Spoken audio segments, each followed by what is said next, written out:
What does burnout mean to you? It's the physical, emotional, and mental exhaustion that usually happens at work. Burnout's just emotional fatigue, I think. Even when you go home, you're stressed, you're constantly thinking about work. You're just feeling overworked. So you're just exhausted, emotionally and physically. Or just feeling like super overwhelmed and stressed and anxious. I feel like it affects mentally, emotionally, physically. It's like, We come to work exhausted, but Some people have a hard time sleeping because they're anxious about coming in the next day. You don't know what you're gonna, encounter at work. Coming home from work is already emotionally straining sometimes, because it's emotionally taxing when you have to be there for your patients and they're not getting better. It just makes it a lot harder on you and coming home. I feel like is more than just being physically tired. Physically, it already amplified one of the biggest issues I had, which was my lack of sleep. I had a hard time falling asleep and sometimes staying asleep. I've noticed that since I started picking up extras and since COVID, I haven't been getting a lot of sleep even on my days off. It's hard for me to sleep. And I've actually never had problems sleeping before. It's when you lose your passion for what you do, especially because I love what I do and I love taking care of the cardiac patients. I used to enjoy coming to work, and now it's like, oh my gosh, I have work. You kind of just dread it. It's kind of sad because I never used to feel that way, and I'm going on 4 years. I honestly had just started feeling that way, I guess mid-summer of last year, when you're just not excited to come to work anymore. Burnout is essentially a lack of motivation. Ultimately, I think burnout for me is just the loss of passion. I feel like I don't want to do anything. Not being able to do what I would want to do, or not feeling like myself. I just didn't want to do anything else. And not having maybe proper coping mechanisms. And you just don't want to move, and you don't even want to think about anything further than that. And you're just like, I don't know, what do I do? Pretty much I'm dead inside. Burnout sucks. Pretty much. What did you do outside of work to recuperate on your days off? What helped me a lot at home was just being able to, text my friends.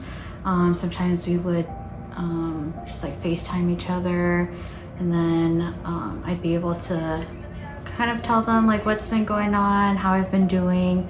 And so that was a good way for me to relieve some of the stress that I was having from work. Another thing that helped me a lot, I was doing this before COVID, before the pandemic, but I was using the employee assistance program, and I had someone that I was talking to. So, when I felt burnt out with work and just stressed out with everything that was going on, I was able to reach out to her and make an appointment. So being able to talk to her and just have that full hour to talk about anything and everything, honestly really helped a lot. And I'm really thankful that we have this tool and an opportunity to, I guess, talk to a professional and be able to relieve stress that way. To be honest, I wasn't able to balance out my stress during the height of COVID. Even when I was sitting at home, I would feel stressed out about my team. Our team on the unit was stretched thin as it was, and I felt like I couldn't stay home. That if I stayed home, then someone,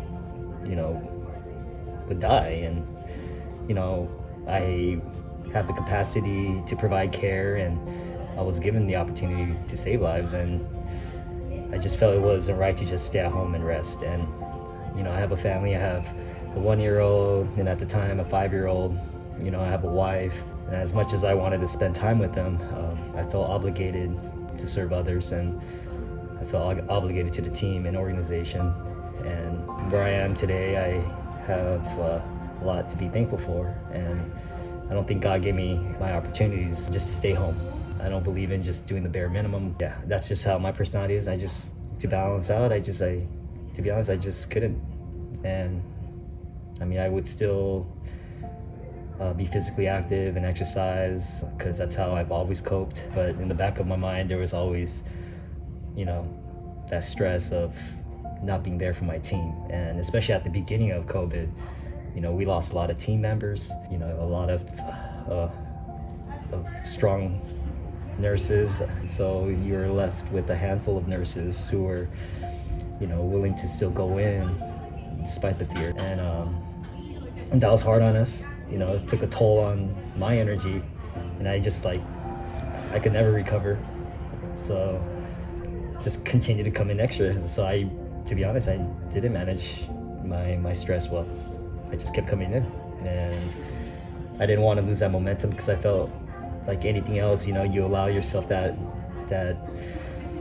leeway of rest, and then now you're in that habit of okay, yeah, I have the right to rest, and I didn't want to develop that mindset of I have the right to rest. So I just kept driving, going hard at it. So I don't know, I didn't manage it well.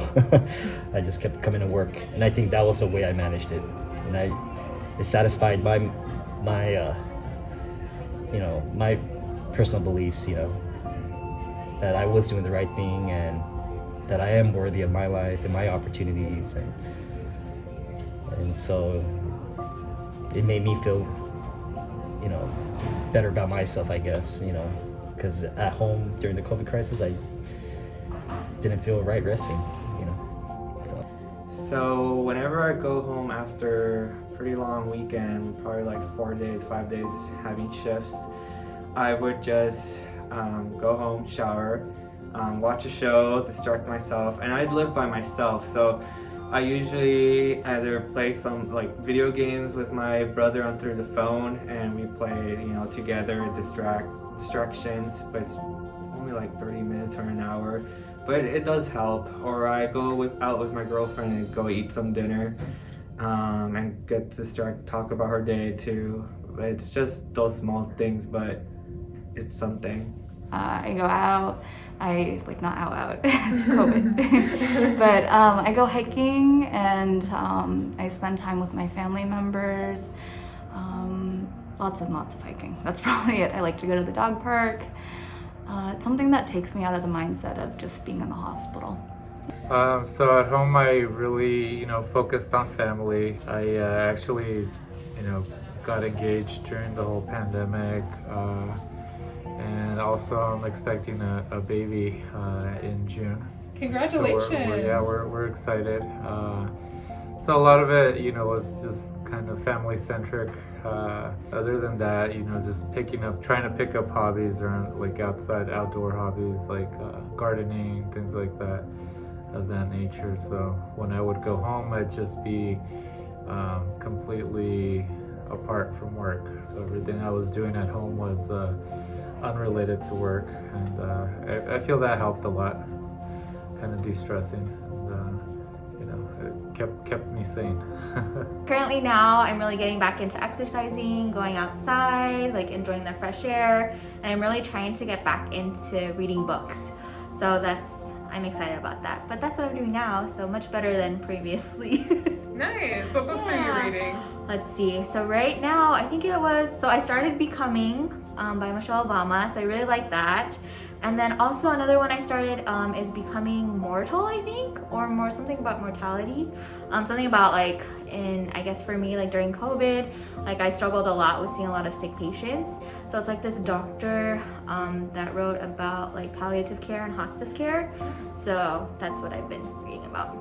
There was a few things that I did. So one thing I did was I built a gym in my garage. I think that helped out a lot. With the gyms closed and everything closed, I worked out a lot. And it's not really for the looks, it's mentally. We went through a lot during the pandemic, especially on our unit. So I think it was very, very helpful in that. The second thing was I got a new dog. His name's Coda. He kept me busy. I never raised a little puppy before, so it's getting me ready for another adult life, and that was pretty much taking a lot of my time as well. I would go take him to parks and walks and training him, and so that was good. And then I'm getting into camping and overlanding, so I would go out and visit nature and see the beauty this world has to offer, and kind of get my mind outside of what was going on right here, and going and seeing the beautiful side of the world and getting in touch with nature. So those are some few things that I did as I worked a lot as well. I have actually started building a home gym. So I took up a hobby, a project, I guess you would say. I'm still working on that.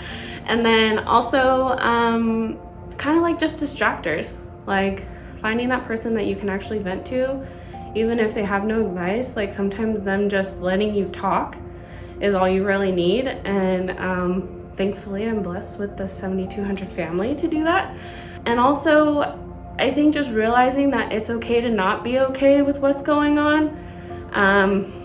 And just talking about your feelings, it's really hard for all of us, especially because we're all strong, like independent cardiac ICU nurses. So us being not okay, it's kind of just like that stigma. Can we talk about this, or is everybody feeling that way?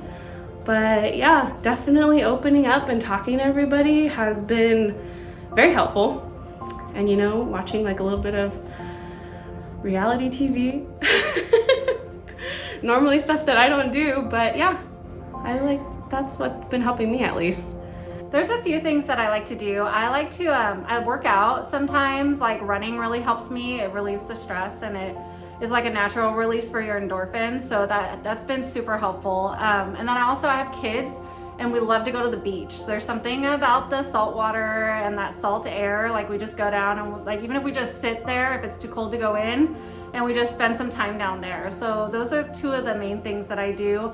I also have a dog that I like to walk. Like that's super relaxing to me. So we'll go around the neighborhood, and I live on a golf course. And so like we go out after the golfers are gone, and sometimes we just run around out there. Stuff like that, just things that are like stress-free, easy to do. Those are the types of things that I like to do. What kind of dog do you have? I have a Great Dane. Oh my gosh. Yeah. That's awesome. I know, she's so cute.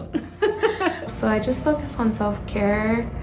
I like to get as much sunlight as I can. Just lay outdoors. Take time to self-reflect in the sunlight, because I feel like we don't get enough. Yeah. Going out in nature, that really helps me a lot. Try to hike as much as possible.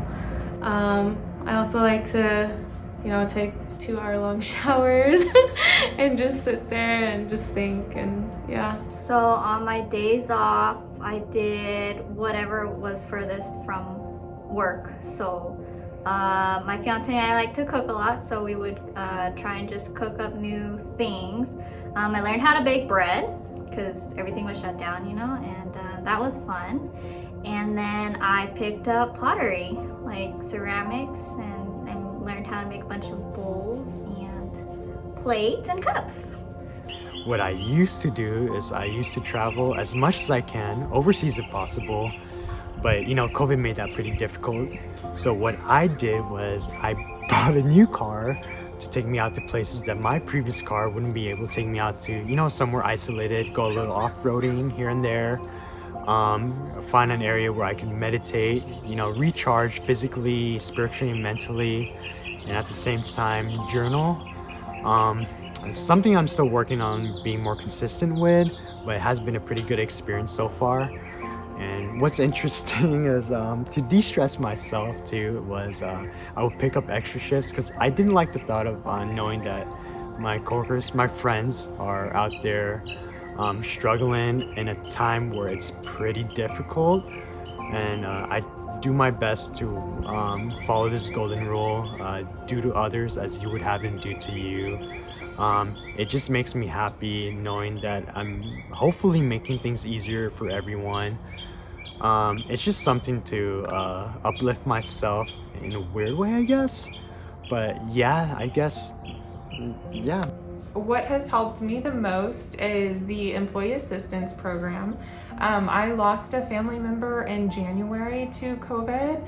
It was unexpected. He was doing great beforehand, and that with like the way things were on our unit at the time, and school and all of that, it was just too much all at once. And I didn't honestly like the idea of talking to somebody I didn't know, telling them personal things about me.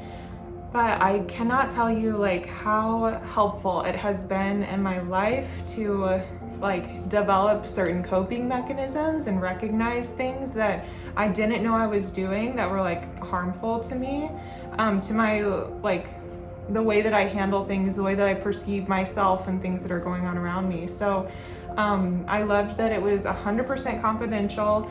They don't even bill your insurance. It's completely free, no copay, like very confidential, which I appreciate because it's a very sensitive topic, and that's why I want to share because I think it's so important. And out of everything that I have done, that has been the most useful to me during this time. Through this pandemic, you kind of had a happy little accident. Do you want to share that with us? Yeah, so I in the beginning I had gotten a couple pigs, and I had gotten the male fixed, but actually they must have like got pregnant right before I got them fixed. So I had little piglets. Hope you guys want to see a picture. Yes, how many? I had a total of 9. Aww. Yeah. Your lamb. So sweet. Aww. How cute.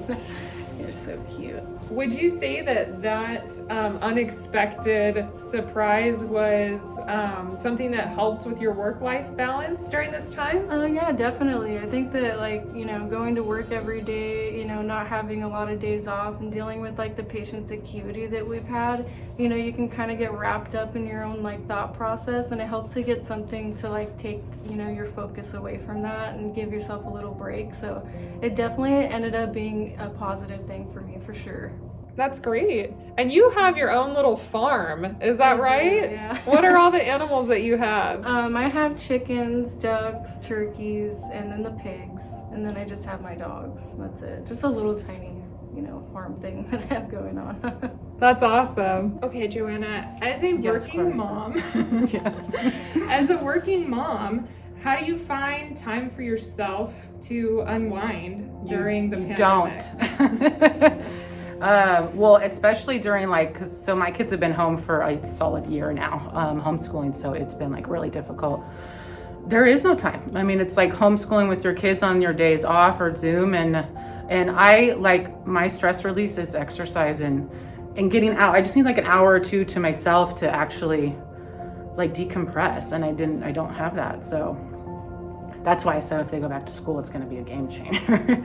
Just to have a couple hours to myself. So, and then, my mother, like the only people who really can watch our children is my in-laws who are older. So then I was with COVID, so I didn't want them to watch them. So I didn't get any like mental break really. So and my only break was actually coming to work, which was extremely stressful. So, but that's why I think things are getting better. So I'm happy about at least getting some time for myself. Yeah.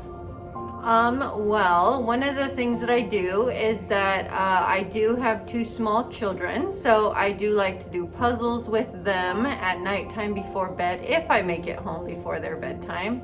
But most of the time I like to wait until everybody goes to bed, and I like to sit up by myself, turn the lights down, and watch a movie. Just in solitude, letting my mind rest and not thinking about anything else but that silly movie that I'm watching. What's your favorite movie? My favorite movie, I haven't watched it in quite a while. Right now I'm on Netflix, and I'm currently trying to find shows that have multiple seasons that will keep me entertained on the nights that I come home from work. But my favorite movie is Ever After. It's like one of those Cinderella movies. Yes, that's a good one.